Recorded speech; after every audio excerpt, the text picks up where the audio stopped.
Can I put this in my pocket? Because I like to move a little bit. Can I? Will that affect it? Yeah? Okay, good. Otherwise, it's like a ball and chain for me. I need to move a little bit. Okay, thank you, Rabbi Eisenberg, for those very kind words. It makes me wish my parents, may they rest in peace, were here this evening, because my father would have appreciated those words and my mother would have believed them. And no, I really want to thank you for the kind words that I wrote for you earlier this week. I did want to offer two separate acknowledgments and congratulations this evening. The first is to all the rabbis that run this program, starting with Rabbi Feder, as well as Rabbi Eisenberg. I met Rabbi Wilkach, Rabbi Goldstein, Rabbi Ackerman. I don't know if I left out anybody else, but I'm blown away by this program. It's outstanding. In just a little bit of time that I learned what you guys are doing, it's really incredible. To facilitate opportunities for Jews to learn Torah and to learn more about their Judaism it's tremendous. And Hashem should bless you that you should have the strength and ability to carry on in this endeavor, and you should grow, and many students grow with you, both physically and spiritually. The second acknowledgement and congratulations, of course, is to you, the students. I want to congratulate you on your graduation. In Judaism, we have a concept called a siyum. When you finish learning a particular portion, you complete a portion of learning, you make a celebration. And this celebration is not yours alone. It, of course, belongs to you, but it also belongs to your parents and to your teachers. And frankly, it belongs to the whole Jewish nation, to myself as well. Because whenever one Jew learns Torah, it is a merit and a protection for the entire nation. And so I have to say thank you to you simply for taking the time. And I know college is a very busy time. You have a lot going on, a lot of programs to choose from, in addition to all your classes, all your extracurriculars. And to choose this as a way to spend your free time is really something tremendous. But I did want to echo what all the rabbis were saying, that you have to remember a graduation is called a commencement. And that is simply because while you are finishing one stage, you are automatically commencing another. You are going to the next level. That is the whole purpose. It's not the end. It's the beginning of the next level. And I hope you do take advantage of this wonderful program for that. And I hope my words this evening should be viewed not as marking the end of this stage, this level for you, but as the beginning for your next level. Now, notwithstanding Rabbi Eisenberg's introductory words, I thought that I would take a moment to pithily describe my qualifications for speaking to you this evening. And they can be summarized in two words: absolutely none. I really don't have any qualifications to speak to you, and I'll tell you why. As mentioned, I'm not a rabbi. I'm just a regular guy, a working stiff, you know. The reason, however, that I had success in learning and teaching Torah, and why I may be qualified to speak to you this evening, can best be described in the words of Rabbi Eliyahu Dessler. Rabbi Dessler was a Torah giant. He was a luminary in the early and mid-20th century. He started a place in Gateshead, England, and turned it into one of the foremost Torah centers in the world, and then eventually became the spiritual advisor of the Panovich Yeshiva, which was arguably the greatest yeshiva in its heyday in the mid-20th century. And he wrote a seminal work called the Michtav Me Eliyahu, that in English is referred to as Strive for Truth. It was actually compiled by his students based on different essays that he wrote. And in its introduction, he wrote the following, which for him was a reflection of his humility, because he was a great Torah giant. For me, it's an accurate description. And he said the following: in wartime, promising candidates are taken from the ranks of ordinary soldiers, and by a prodigious expenditure of skilled instruction and other requirements, are turned into officers in a fraction of the time normally required. So in times such as ours, when capable men are scarce, anyone who shows willingness to tackle a vital problem has divine assistance heaped upon him. It turns the incapable into successful men, not because they deserve it, but because the world needs them. And I will tell you, I believe I am a beneficiary of that divine assistance. And that is simply because I showed a desire to not only learn, but to teach. So automatically, you get a blessing when that happens. And I tell you that because you yourselves have that same requirement, not only to learn, but to teach. My Rebbe, Rabbi Yossi Jankowitz, Shlita, always says the following to me. He says, he's quoting someone else, and he says, if you know Aleph, teach Aleph. Which means if you only know the very first letter of the Hebrew alphabet, then go find somebody who doesn't even know that and teach them that. Share the excitement with them, because you will uplift them and you will uplift yourself in the process. So take this not only as an opportunity to learn yourselves, but rather to teach others as well. You would be surprised how many people you can uplift by doing that. So I wanted to begin this evening with a very simple question. It's simple, it's basic, but it's very profound. Can someone here tell me why we have a 7-day week? Why is the week based on 7 days? If you think about it, when I say we, by the way, I'm not talking about we the Jews. I'm talking about we, the entire world. Everybody agrees that the week is 7 days long. Yet I'm pretty certain you cannot tell me why. And that's simply because, if you think about it, every other measure of time is based on a celestial cue. Okay, we're going to look at, let's not talk about seconds and minutes and hours. Let's talk about days, months, and years. And by the way, if you've never thought about this, don't feel bad. I didn't think about it either till about 10 years ago, and I'm at least 10 years older than you. So a day, what is a day? A day is a 24-hour period consisting of daylight and night. Sometimes there are different amounts of time. And it's based on the time it takes the Earth to complete one rotation on its axis. Okay? So that makes sense. That's fine. That's a perfectly normal measure of time. That's why we have a day. Okay. A month. Why do we have a month? So a month is based on the cycle of the moon.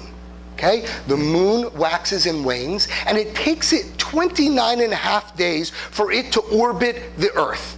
Okay, so that's why you see just a little sliver in the sky, gets larger, comes all the way to a full moon, and then back down again. That takes 29 and a half days to occur.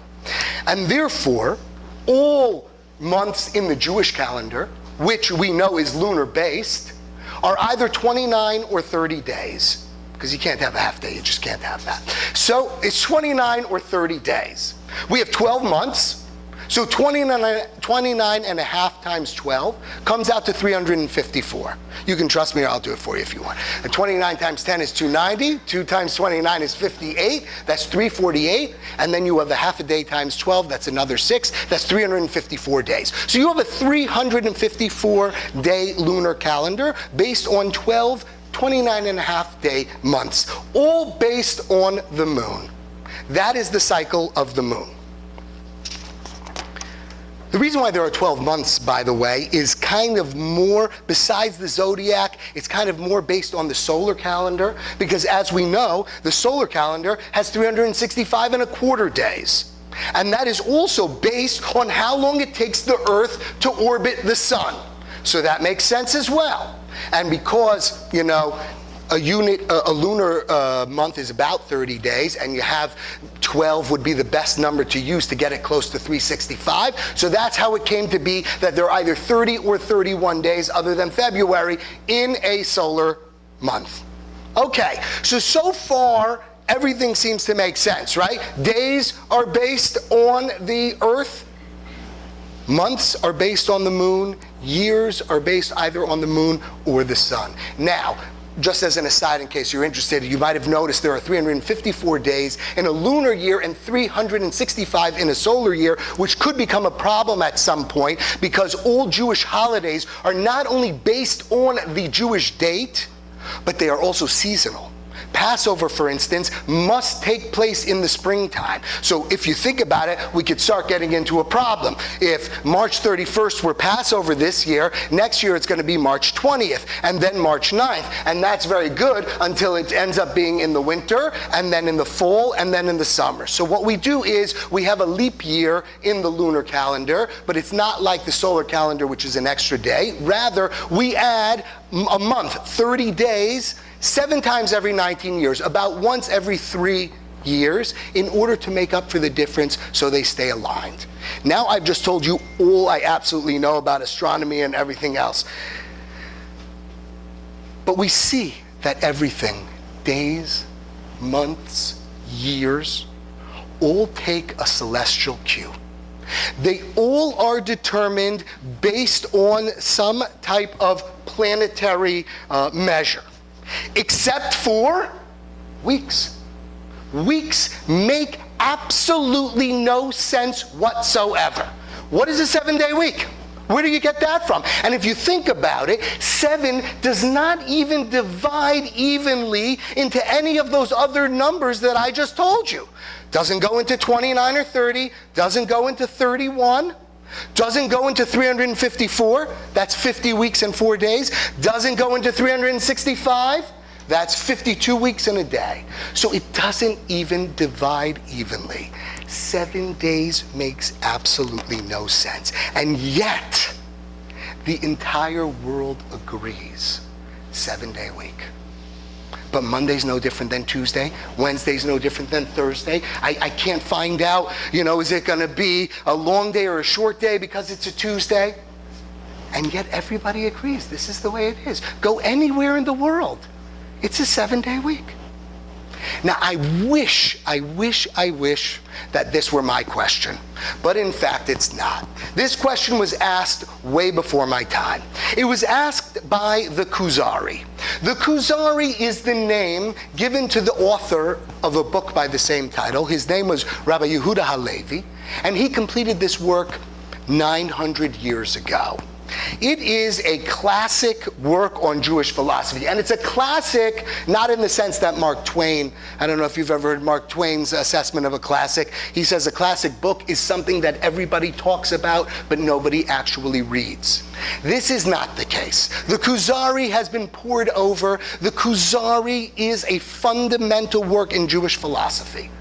And it actually is a very fascinating book because it is a book about a dialogue between a rabbi and the king of the Khazars. And there's actually some controversy as to whether this was a fictional work or whether it was based on what actually occurred. And in it, the rabbi proves many of the fundamentals of the Jewish faith and at the same time debunks ones of Christianity and Islam. There has been, just as an aside, some recent archaeological findings that support that in fact this really happened and that the king and his whole country, the Khazars, converted after this fascinating dialogue. But in any event, the Kuzari asks this question about the seeming randomness of a 7-day week and how it makes no sense. And of course his answer is that it proves the authenticity of the Torah and its account of the creation.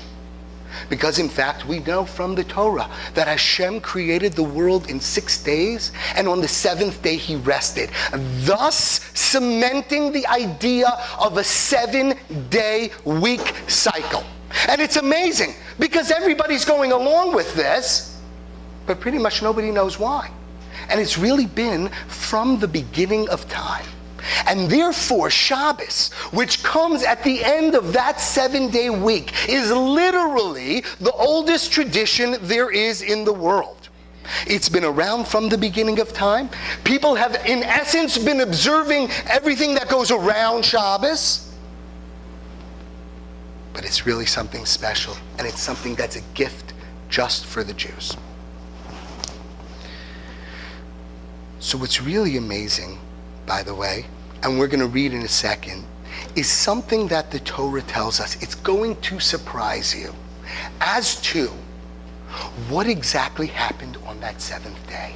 What did God do? We know that God rested on the seventh day. What exactly does that mean? So I'm just going to read you two of the sentences from it. It says that God created the heavens and the earth in 6 days. Thus the heaven and earth were completed in all their array. God completed on the seventh day his work which he had done, and he rested on the seventh day from all his work which he had done. God blessed the seventh day and sanctified it, because on it he ceased from all his work which God created to do. So there is, of course, an obvious discrepancy in those sentences. On the one hand, it tells us that God completed his work on the seventh day, which would imply work was going on then. But your Shabbos, I know that's a no-no. I know. I'm going to speak to God about that. On the other hand, we're also told that he rested on the seventh day, and the seventh day is a day of rest. So how can we reconcile that discrepancy? So Rashi is the foremost commentator on the Torah.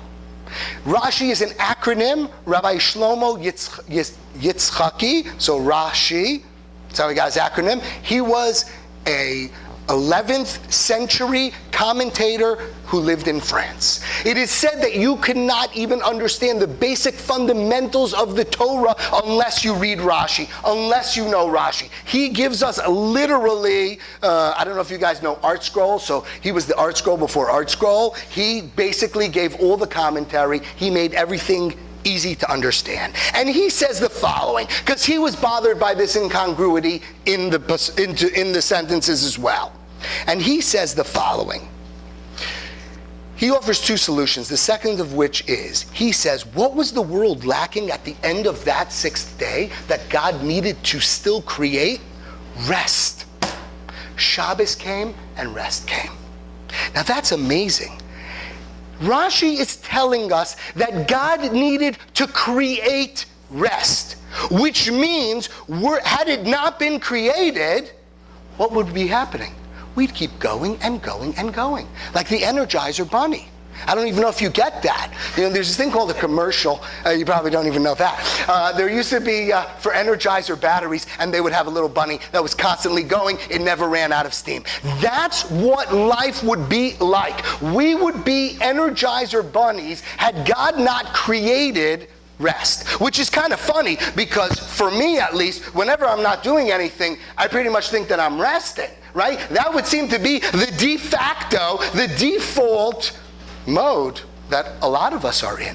But in fact, that needed to be created, because otherwise we would be rats on a wheel, right? We just keep running and running and running, not necessarily getting anywhere, not necessarily being very productive, but we keep running and running.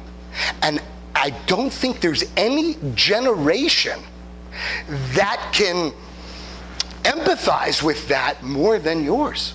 Right? This generation is the generation of the 24/7 plugged in all the time, emailing, texting, tweeting, Facebook, Instagram, everything. My daughters tell me some more of those things. And you don't have any downtime. You literally don't have any downtime. You are plugged in all the time. And I saw recently, they're having these groups now where they want you to unplug once a month, once a week, because people are losing it, right? I mean, you need time to just take a moment. You know, I had back surgery a couple of years ago, and I still do a lot of intensive physical therapy by choice, I guess. And the trainer is always saying to me, as she gives me a very complicated exercise, she's like, don't forget to breathe. And I always think to myself, like, is that an option? Is there even a possibility at some point I might forget to breathe? But really, if you think about it, it's very profound because we forget to breathe all the time. Right? We are busy all the time. We never breathe anymore. We never take a moment to just take it in, reflect, enjoy. God forbid we should be enjoying without having 1,000 things coming at us at once. You know, the joy of not doing sometimes is much greater than the joy of doing. And the truth is, these unplugged programs we've been celebrating for thousands of years. We call it Shabbos. We call it Shabbos, where you take one day out of the week. And you know what you do? You have a conversation with your family and friends. And you do it while making eye contact because nobody's looking at their phones. They're actually looking at each other, laughing, enjoying. Now, I understand the value of your time off, by the way.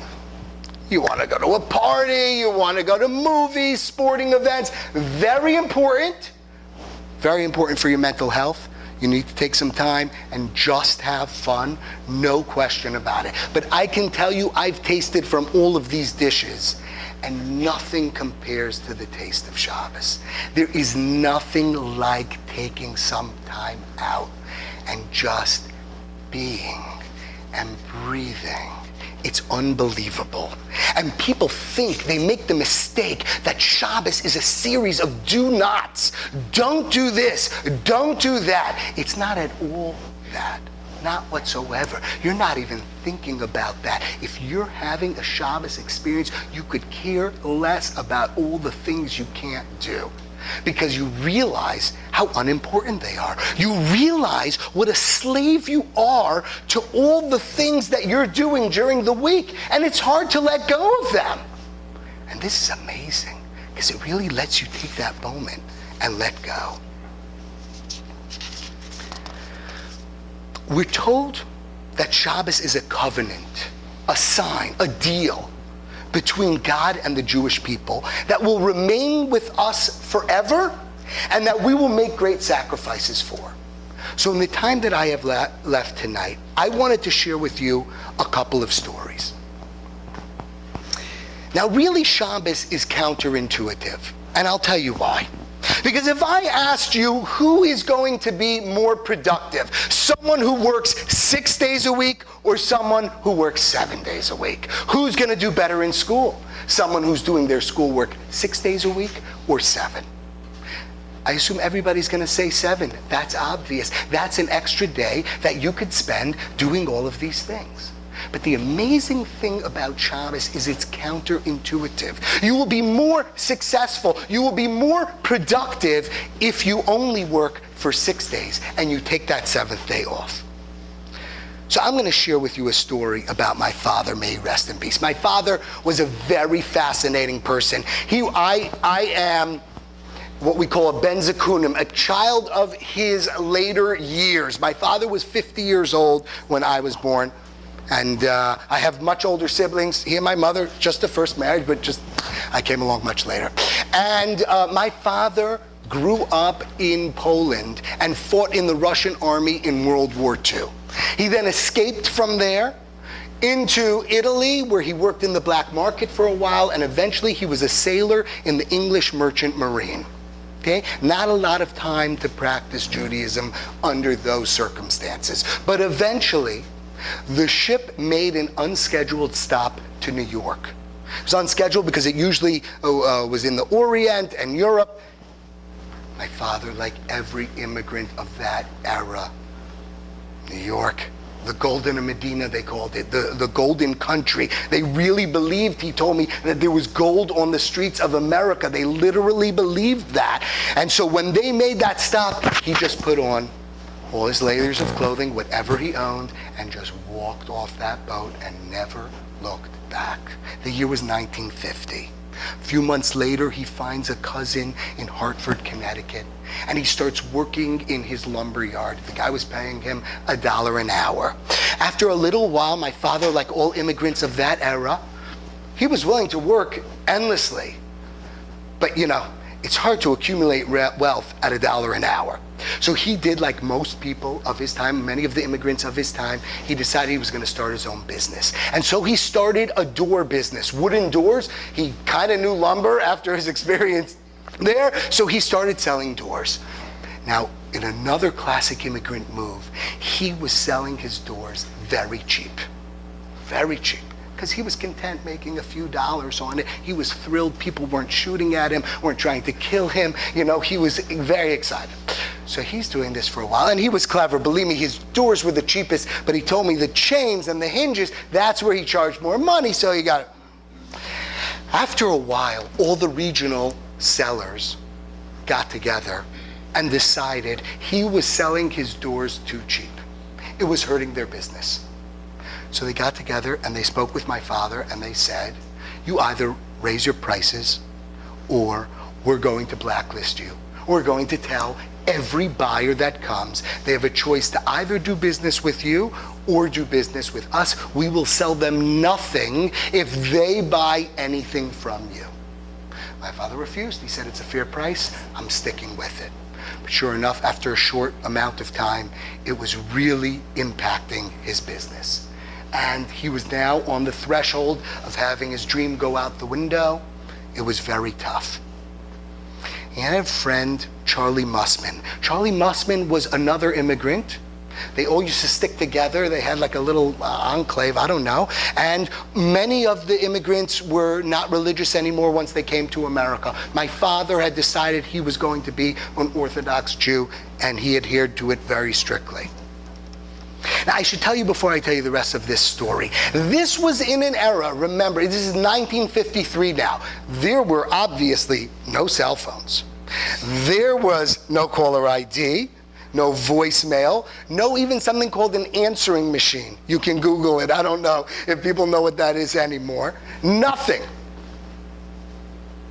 So Charlie Mussman comes to my father and he says, Sam, there's a buyer coming into town and he's as big as they get. He represents a whole consortium of buyers. He is impervious to any kind of blacklisting. You need to make a deal with this guy because he will not care if the others won't sell to him, and he can make your career.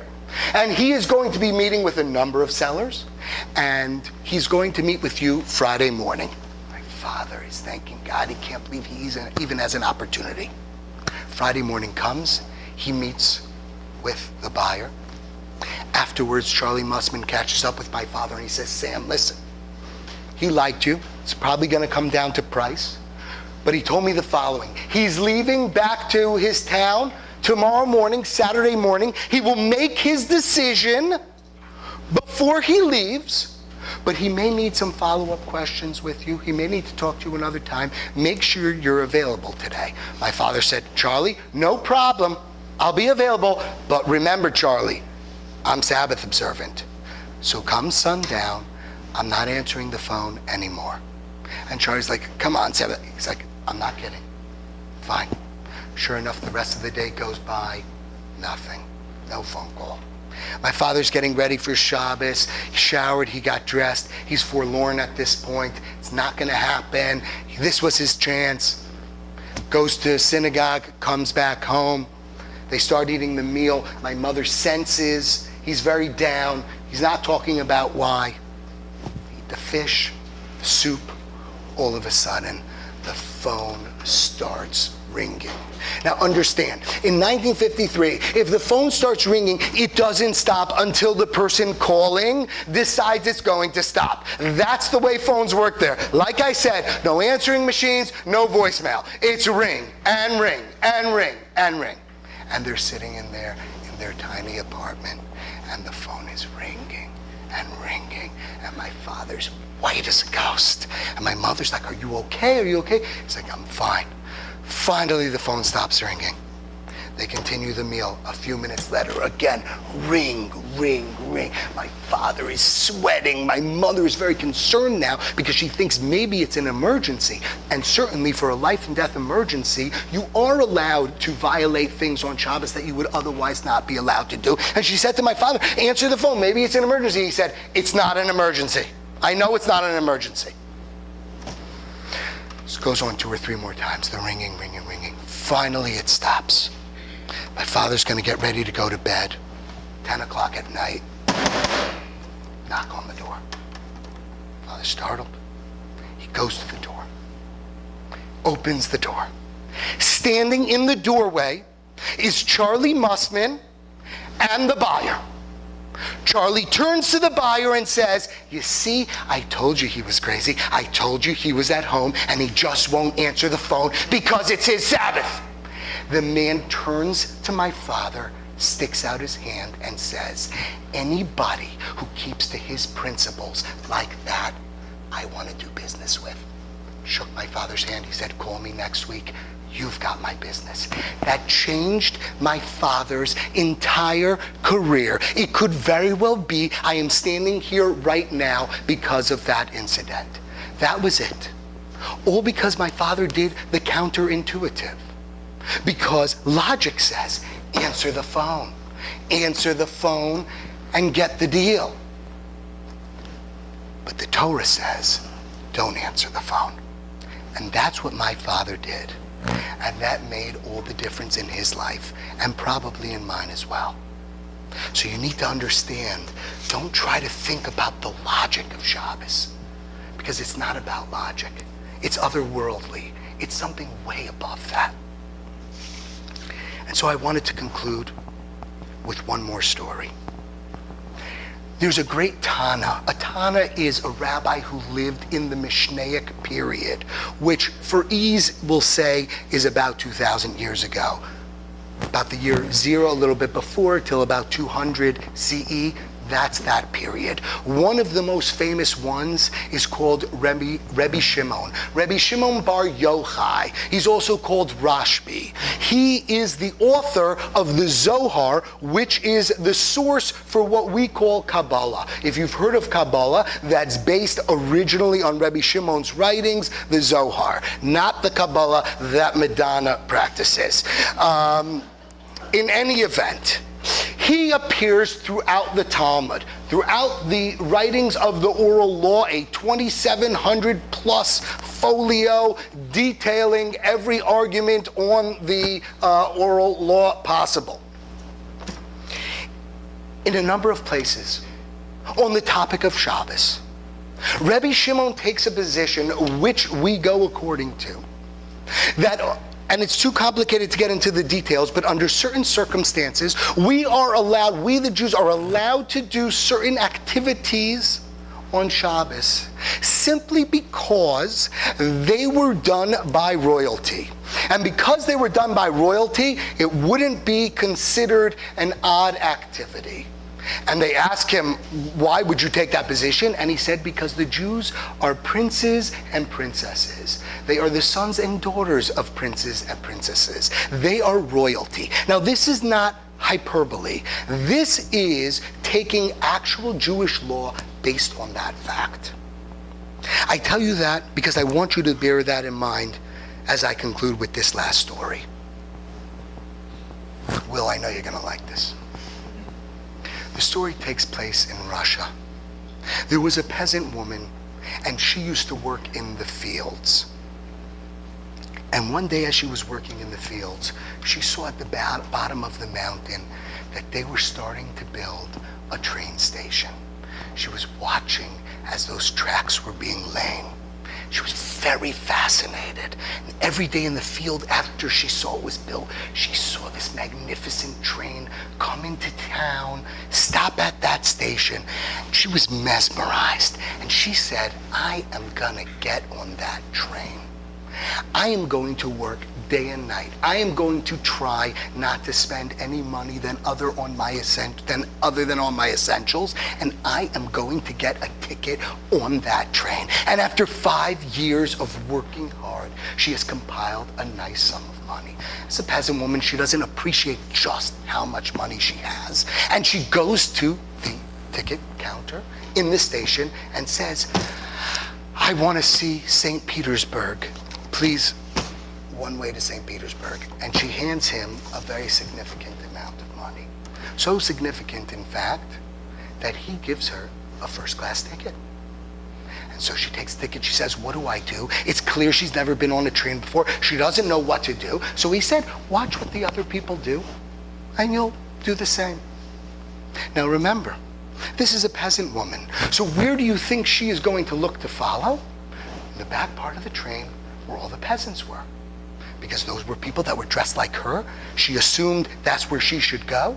And so she goes to that back area. But she notices that in the front area, everybody is standing, waiting for the train with their bag.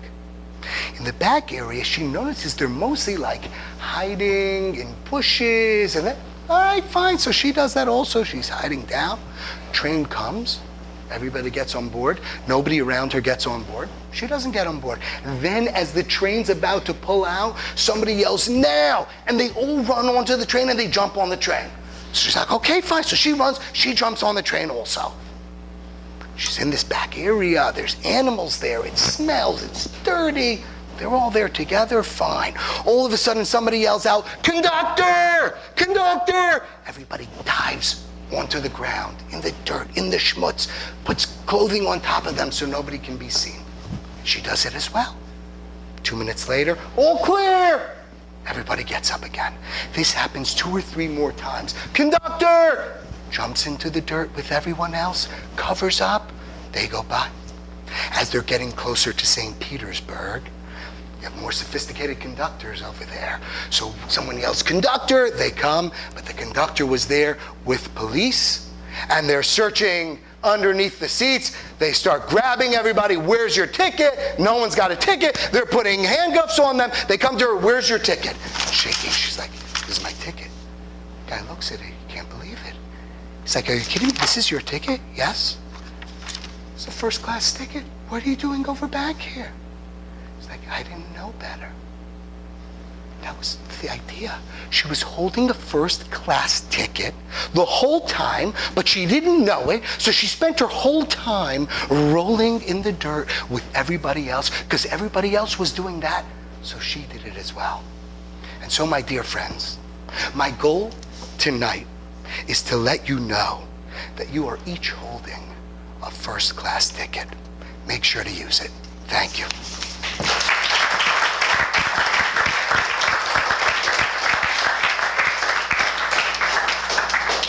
5-minute break, refill, and then we'll finish up the program. Thank you.